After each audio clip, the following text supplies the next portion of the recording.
بسم اللہ الرحمن الرحیم۔ سفر المظفر اسلامی مہینہ ہے اور لوگوں کی ایک تعداد ہے جو سفر المظفر کے بارے میں یہ کہتی ہے کہ یہ منحوس ہے، اور اس سفر کے اندر آپ کوئی کامیابی والا کام کرنا چاہتے ہیں نہ کیجئے۔ کیوں؟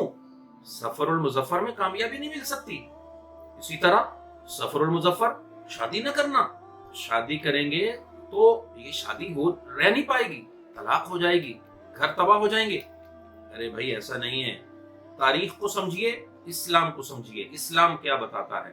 سفر المظفر کی پہلی ہجری میں مولا کائنات علی المرتضی اور بی بی فاطمہ رضی اللہ تعالی عنہا دونوں کی شادی ہوئی، اور رسول اللہ صلی اللہ علیہ وسلم کی اولاد حسنین کریمین آل رسول اسی بی بی فاطمہ رضی اللہ تعالی عنہا سے چلتی ہے۔ اور اسی طرح سفر المظفر آپ کہتے ہو کامیابی کے لیے نہیں ہے، ناکامیاں مقدر بنتی ہیں، منحوس نہیں ہے۔ یاد رکھیے گا اس سفر میں عظیم کارنامے ہوئے، اور ان میں سے اگر اس تاریخ کو پڑھتے ہیں، سفر کی 7 ہجری میں مسلمانوں کی فتح ہوئی، اور فتح خیبر 7 سنہ ہجری کے اندر ہے، اور مسلمانوں کی فتح جو ہے وہ کس میں ہے؟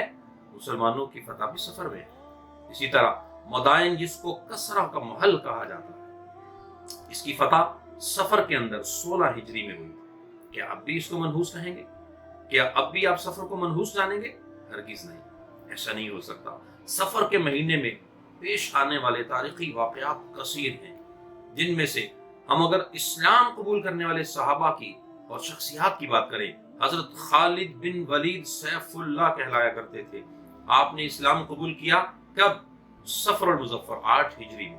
اور حضرت عمر بن عاص اور حضرت عثمان بن طلحہ رضی اللہ تعالیٰ عنہما انہوں نے اسلام قبول کیا سفر المظفر 8 ہجری میں۔